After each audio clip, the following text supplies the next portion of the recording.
give user inputs. When we want to give user inputs to our program, then we use the scanner class. Okay. So so now, how do we give user inputs using some built-in functions? I'm just doing a brief recap. Okay, we give user inputs using some built-in functions, like we have next double, we have next hop, we have next in, next double. Okay, so there are many such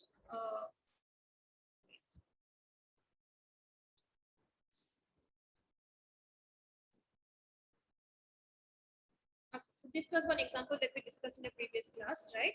So here we use the scanner class because we wanted to give user inputs through this program. So how do we give user inputs? I'm repeating again, by using the built-in functions. Like for if you want to input, if you want to read a string, then for that you have to use the next line method. If you want to read an integer, then you have to use the next int method. If you want to read float number, then you have to use the next float number. Now these are methods, these are library functions. And functions should also always be called using objects, that we all know, because it's an object-oriented programming language. So functions are called using objects, unless they are, static. Okay, unless they are static, they must be called by object. So if they are not static methods, they must be called by objects. Okay, so here next float, next in, next line, okay, next double, that we'll be using in the next program. So all these must be called using objects. So now that means we'll have to create an object for the scanner class that we have taken. So firstly, you have to know that the scanner class is a class belonging to the java.util package. Okay, so if you want to use any method belonging to the scanner class, then first you have to import that class in your program. So here I imported the scanner class in my program, and then I started writing my own program. So this is the class get input data, which has one function, which is the main function. Then I have declared three variables, num, fnum, and string, in order to hold integer values, float values, and string data. Okay, string value. Then I have taken I have written this statement. So here what are we doing is we are creating a scanner class object. So in, okay, this in, I told you that this in is the variable which will be pointing to the object that we will be creating. Okay, it will be pointing to the object that we will be creating. Okay, so scanner, this is the class name followed by the object name. Okay, so this is not actually the object, but it is a reference to the object. It is just a variable which will point to the object that we will create. Okay, so the object has not yet been created. Next, we have new scanner system.in. So new, we have learned about it a lot. New operator is used to what? Allocate space, okay, to create an object. Okay, allocate space for an object, right? It is used for dynamic memory allocation. So the new operator will be dynamically allocating a space for the object of this class. Okay, so using the new operator followed by the constructor. So this is the constructor, as you can see here, scanner. This is the class and this is the constructor, okay, with argument system.in. So this is the class constructor. So new operator along with the scanner constructor, scanner class constructor, will help us create an object. Okay, it will help us create an object, and then how are we going to point to that object? Using the variable in. Okay, so the name of the object that you would be creating for the scanner class, that object will be referred to by the in name. Okay, now once we have created an object of the scanner class, now you can clearly, easily you can access all the built-in methods that you want to use in your program. Okay, for reading different values, different types of values. So in dot next line, then we have in dot next in dot next float. Okay, so this object name followed by the method name will help you access the library of methods accordingly in your program and read the data.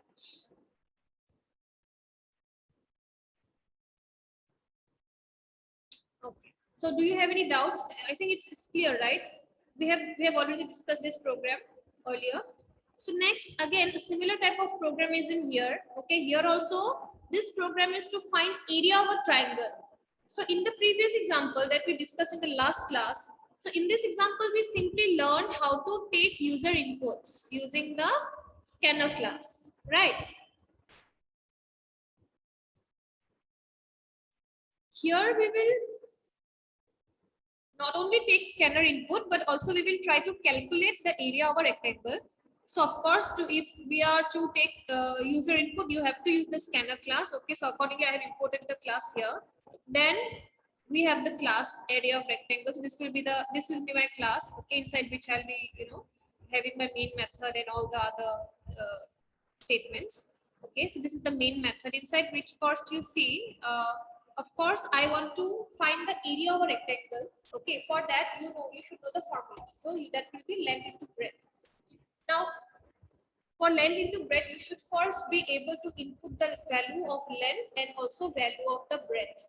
Okay, so first you need to have the length and breadth values or length and width values. Here I have taken the variable to be width, as you can see here. Yes, I have taken the variable to be width. So you have to first provide these values. Only after that the area can be calculated. So likewise, to get values for length and width, we have to make use of the required library function. Okay, so length and width can be, they can be any value, any floating point value or any double value. Okay, so this can be, because when always remember when you are talking about dimensions, okay, when you are talking about length or say capacity, okay, liters, meters, kgs. So when you are talking about weights, capacity, okay, measurements, always remember that the values can be decimal values. Okay, because there will be kilometers, meters, centimeters, there will be liters, milliliters, right? There will be kg, gram. Yes. So likewise, whenever you are talking about capacity, weight, or any dimension, then you have to make sure that you take values which are decimal. Okay, which are decimal in nature. So either you can take float values here, you can take double values. Because the values can be bigger, so I have taken higher precision. That is why I have taken the double. Okay, I have assumed length and breadth to be of double type. So likewise, using the scanner class method, next double, I will be inserting values for length and width. Okay, you can declare length and width at the beginning also. Here also you can declare like this, double length. This way also you can declare this 2 dimensions here. Okay, at the beginning, then you don't have to edit here. It's up to you. Okay, how you write it. Because I have not done the declaration part earlier, so while I am inserting the values here, while I'm assigning the values here, I have declared it. Okay.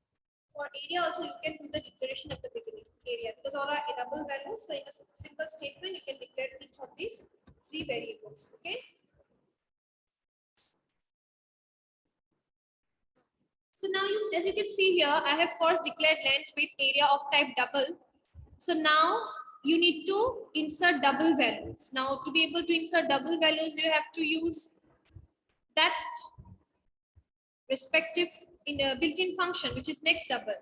Now again, because it's a library function which belongs to the scanner class, so you cannot directly access this function. You have to access it using the object which is created for this class. So therefore, we have in this statement, we have created an object which is scanner. Okay, we have created an object using the new scanner, okay, new operator along with the constructor scanner. Okay, so using this, we have created an object for the scanner class and we have named it as scanner only, small s. Okay, we have named it as scanner. Okay, so now always remember Java is very case sensitive. Case sensitive means capital letter and small letters are considered to be different. Okay, though I have taken both the names to be same, but that does not mean that it will be ambiguous. No, it is not ambiguous because Java is highly case sensitive. So anything you write in capital and the same thing you write in small, both will be considered as different things. Okay, so here with capital S, it is the scanner class, and with small s, it is the object reference variable. That means it is that variable which will be referring to the object that we will be creating dynamically using the new operator along with the scanner class constructor. Okay. So now next coming to the statement, first we'll enter the length of the rectangle. This is the message that will be displayed on the screen. Then you have to accordingly enter the length. Okay. So that particular length will be assigned to the length variable. Okay.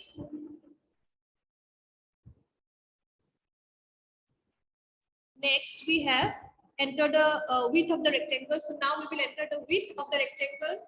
Okay. So whatever value you will enter, that will get assigned to width variable. Okay. Next is to calculate the area. So here you calculate the area, and finally you have to display it. So you know how to display using the system.out.println. Yes, println is a built-in method of the what? Of the printstream class. Yes, and out is an object of the printstream class. So that is why you cannot use println alone, you have to use it with an object. So out is an object of the printstream class. That is why we're using this with println. Okay. And also it is a static member of the system class. Okay. So you know this. So using this statement, okay, we will now output the result, which is area of rectangle is this.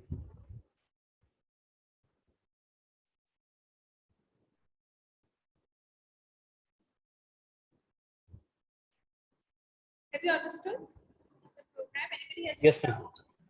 Yes, ma'am.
Okay, so first you are asked to enter the length of the rectangle. So give any value, say 6.2, then enter the width, say 4. Okay, 4.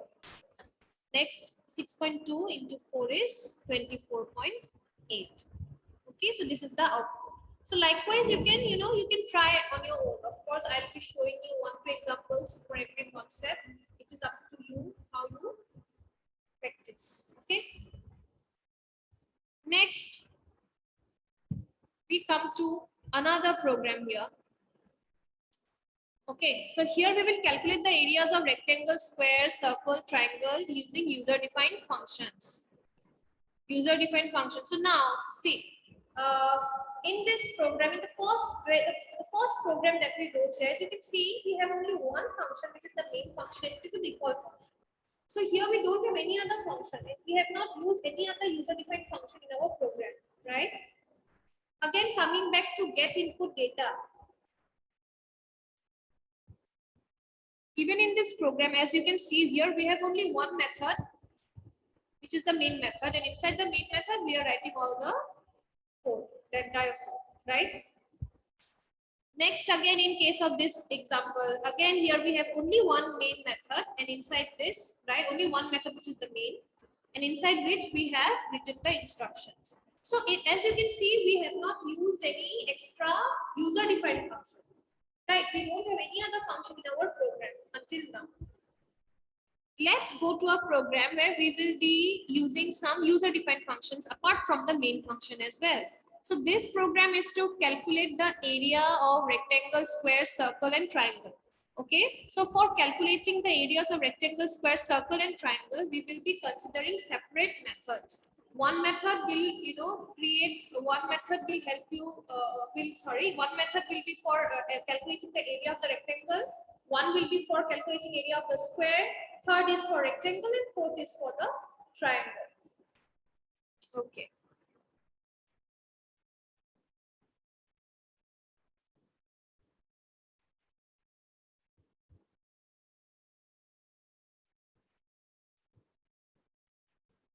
So before coming to the main method, let's just first have a look at the various user-defined functions that we have designed.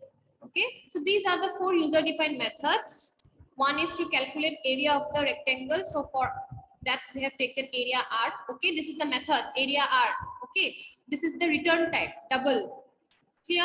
See, don't get confused. Okay, it is just like you have used user-defined methods in C++ or C. Same way we will declare it in here. You know already that Java uses the syntax of C++. So syntax wise, everything is same. Okay, so when you are using any function, user-defined function, you know that you need to first have the return type of that function. So if the method is returning any value, whatever type of value it is returning, that return type must be mentioned here. So because I have taken, all the dimensions, that is length, breadth, radius, okay, height, base, all are taken as double here. So of course, if you calculate the area of a rectangle using double length and double width, your output will also be double, right? The result will also be of double type. That means this method will be returning a double type of area. Therefore, the return type has to be double. Okay, so you already know this. So here first, see, we always, when you are declaring a function, okay, first you should mention the return type, followed by the function name, okay, and then followed by the list of arguments. So here inside my parenthesis, I have 2 arguments, length and width. So I'll be passing values through these arguments to my function. Okay. And one thing that you might have noticed here is I have used the keyword static here. So I have told you multiple times why we use static in front of a method. So methods or variables which are declared as static always have class scope. That means they have got no dependency of the object. You know that whenever we call any method, the methods needs to be called using the object of that class, right? So in this case, println, if I am to call this built-in function in my program, I have to call it using the object of the class, which is out, right? Even in here, if I am to call next line method or next in method, I have to call these methods using the object of that particular class. So accordingly, I have created an object for this class in, and then with the help of the object, I am calling this methods. So we know this, right? So methods are called using methods or variables of a class are called using object of that class. But those methods, okay, or variables must have object scope. Okay, they must have object scope, not class scope. But if there is any method or variable which only belongs to the class and not to the object, then we say that those methods or variables have class scope. That means we can directly use those methods and variables in our program without having to create any object. Okay, so if you can directly access the methods or variables inside your program using the class name only, then we call that to be static members of the class. It can be a member variable also, okay, data member also, or a member function also. So likewise, in this example, right, at the very beginning, I told you regarding the main method also, that in case of main, okay, in case of main also we write the static keyword. Why do we write the static keyword? Because we don't create any objects. If we want to call the main method, right? If we want to create the main method from the JVM, of course, main will be called from outside the class. So JVM will directly call the main method. So to be able to call the main method directly without having to create any object, we use the static keyword. So similarly, here also in this example, so that we don't have to go for any object creation for the time being. Okay, so that we don't have to create. Just hold on.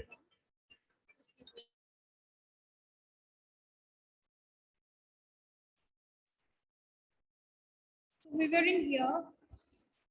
Okay, so this is how we use user-defined methods. Okay, uh, of course, here we'll use the static keyword because we are not creating any object for this class. Okay, we are not creating any objects here, as you can see, for the class area function. So this is my class area function, and for this class, I am not creating any object. Okay, so that we can call all the user-defined methods like area R, area C. Okay, so that we can call these methods from the main method. Okay, inside the class, we have used the keyword static. Okay, so that we don't have to create an object to call these methods, we have used the word static. Is it clear or not? Anybody has any doubt Yes, ma'am. till what No I have doubt, ma'am. said? No, ma'am. Huh? So here, apart from the main method, so I'm just recapping. Apart from the main method here, we have 4 more methods. Area to calculate area of a rectangle, okay, area C for circle, area S for square, and area T for triangle. Now we have these user-defined methods, so we should be able to call these methods from the main method. Okay, now how are we going to call these methods? That is up to you. Either you can create an object of the class and then call the method, or else without even creating object of the class also you can call the method. So if you want to call the method using object of the class, then for that you have to create the object first and then you have to call these methods from the main method. Okay, but here we are not going for object creation. So if you are not going for object creation, then you have to use the keyword static. So that directly from inside the main method, as you can see here, directly from inside the main method, we have called the area methods for rectangle, circle, square, and triangle. So this is the function call, as you can see. These are the function calls that I have highlighted. So here we are inside the main method, and from inside the main method, we are calling these methods without using the object of the class. How is this possible?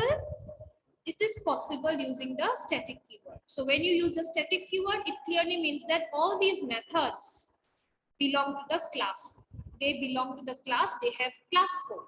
Therefore, they can be directly called from inside the main method without needing the help of an object. Okay. So, okay, so I think it's understood. Inside the methods, I have simply written the formula and then I have returned the area, calculated area. Okay. So likewise, you will simply write the formula correctly and return the result. Fine. Now inside the main method,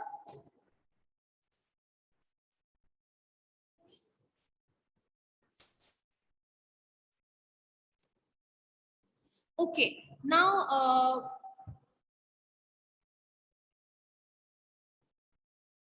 okay, now coming back to the main method. So of course, inside the main method, we will have the main statements because program execution always begins and ends at main. Yes. So you have to start from the main method. Okay. So starting from the main method, what have we done? First, we have declared, so that we can give user input. That is why there is the scanner class, and the scanner class object has been taken as scanner. Okay, with a small s. Okay. So now first we have for rectangle. So of course, first there will be a message to the user to let the user enter the length of the rectangle. Okay, so first you have to enter the length of the rectangle. Then this is the statement which will allow the user to enter the length, okay, using the object followed by the method, double, next double. So once it is executed, the user can now enter the method and that, value, and that value will be assigned to length. Again, next, again, we assign the value, okay, to width. Okay, so this was for rectangle. Next, we have circle. So for circle, what do we have? We have radius. Okay, so you know the formula for radius, which is pi r square. So we will input the radius of a circle. Okay. So you take the value and that will be assigned to radius. Next we have square. Okay, for square it is length into length. So of course, you just have to take only one variable length. It will get doubled. So you just insert the value to length. Okay. just read the value using next double method, and then for triangle again we have height and base. Okay, the formula is half into height into base. So inside the main method, we will be, getting the values. We will be reading values. Okay, using the inbuilt functions of the scanner class. And then after we are done reading the values, now what do we have to do? We have to calculate the area, right? So now we will call the methods. Okay, the areas will be calculated accordingly and they will be returned back to the main method. So here, if you can see here, we have not done the function calls differently. Instead, what we have done is along with the println statements. Okay, so as you can see, area of rectangle is. So here, along with this statement, okay, we are simply calling the method function call. So you know the meaning of the statement, right? So it will simply display area of the rectangle is. Okay, plus is for concatenating the remaining string, the next half of the statement, right? So what we have in the next half? We have the function call. So we have the function call to the area R method, the area C method, the area S method, and the area T method. Okay. So once this will be, once this will be executed, the function call, the functions will be accordingly called. Okay. Values, whatever values you have already read. Okay. Those values will be taken. Okay. Passed on to these methods accordingly. The values will be calculated. Okay. The area will be calculated, and those areas will be returned back. Okay. Those areas will be returned back to the main method, and it will be displayed here. Okay. Anybody has any doubt with this program? It's very easy. It's very easy. Anybody has any doubt? Just tell me. Fast. No doubt, ma'am. It's only both of you who responds. Rest, they are always in mute mode. Why? What about the other students? 7 students are there, only 2 response. What about the 5? Sunia, Sudhir, Rajmukut, Chusti. What happened? Uji asa na nai?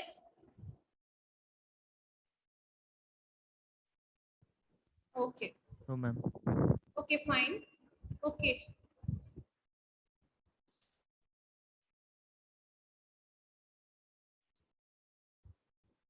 I'll share this programs, okay, Google Classroom, so that you can practice them and you can write your own programs also to check. Fine. The more you practice, the more your doubts will be clear.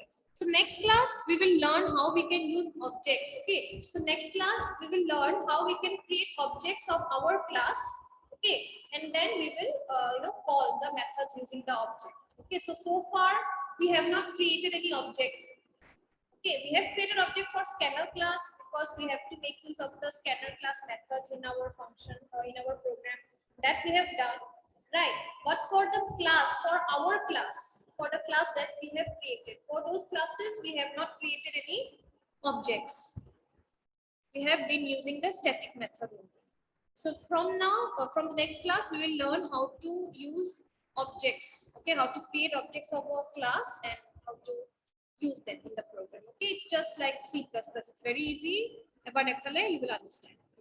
So now I'll take the attendance and I'll share the programs, whichever programs I have explained in class, that I'll share. Okay, and also the video. Of course, you have the playlist with you already in the group, and also the classes that I'm conducting. The videos are shared in ERP. Okay, from there also you will get access to the classes, the explanation of the current classes.